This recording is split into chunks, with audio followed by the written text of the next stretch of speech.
قربوا قربوا.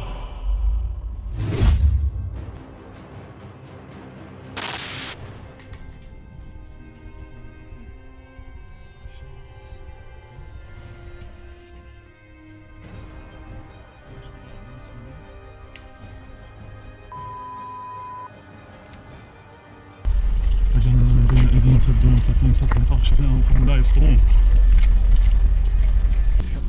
وانا جنب السجن. توكل على الله. كسرت بالزلمات. روح يا بطل، الله معك. خش بالزلمات. خش خش جنب الحيط. خش جنب الحيط. خش جنب الحيط. امشي امشي امشي جنب الحيط.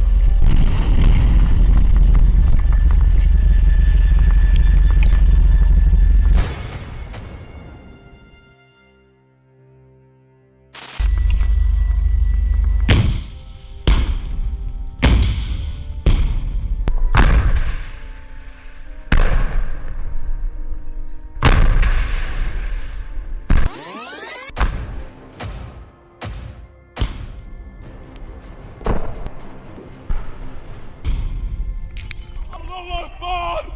الله أكبر! الله أكبر لله الحمد! الله أكبر! الله أكبر! الله أكبر! الله أكبر ولله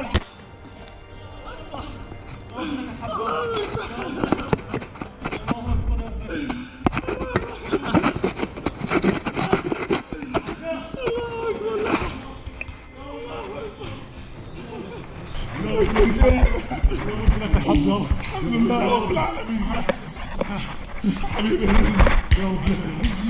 Jumlah rudal dan pesawat tak berawak, drone, Hizbullah diyakini cukup untuk menghancurkan aset-aset Israel senilai 150 miliar dolar. Aset tersebut jika dirupiahkan mencapai 2.332 triliun rupiah yang mencakup sektor ekonomi, industri, hingga pertanian di wilayah utara. Media Iran menggambarkan wilayah utara sebagai jantung ekonomi Israel. Hal ini karena 80% produksi biji-bijian, 70% pasokan susu, dan 40% pasokan daging berasal dari wilayah tersebut.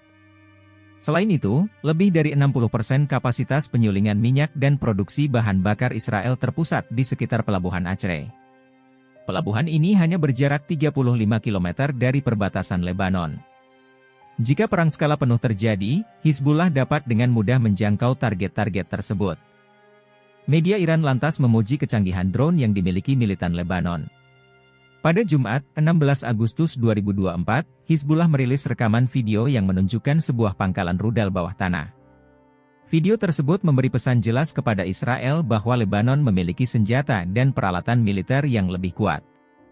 Akhir pekan lalu, sebuah objek diduga drone muncul di dekat kediaman Perdana Menteri Benyamin Netanyahu.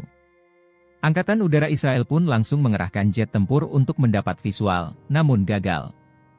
Diduga objek tersebut adalah drone milik Hizbullah yang mampu menembus pertahanan udara Israel.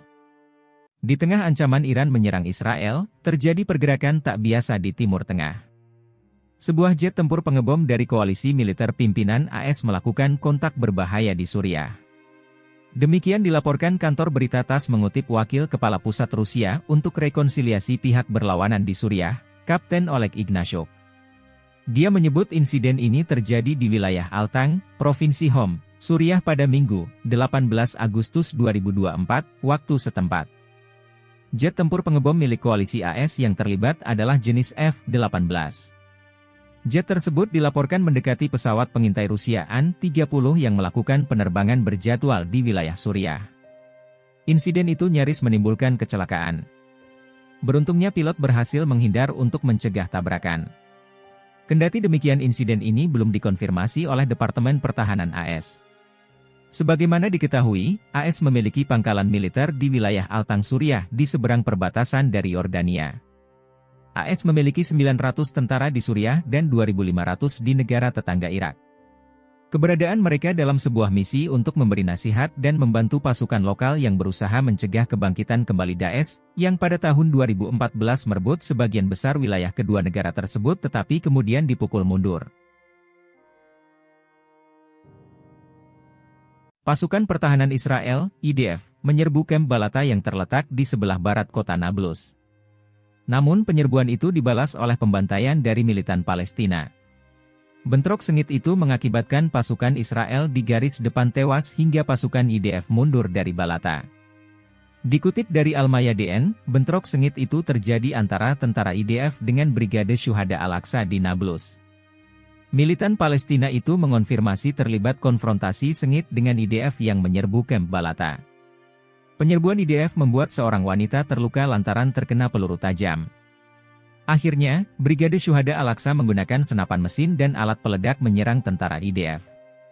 Akibat bentrok sengit itu, beberapa penjaga keamanan atau garda terdepan Israel tewas. Dilaporkan pejuang menyerang penjaga keamanan Israel dengan palu dan merampas senjatanya. Kematian penjaga keamanan Israel membuat IDF menarik semua tentaranya dari kamp Balata. Kelompok-kelompok Palestina pun memuji operasi Kedumim yang dilakukan oleh Brigade Syuhada Al-Aqsa. Download Tribun X sekarang, menghadirkan lokal menjadi Indonesia.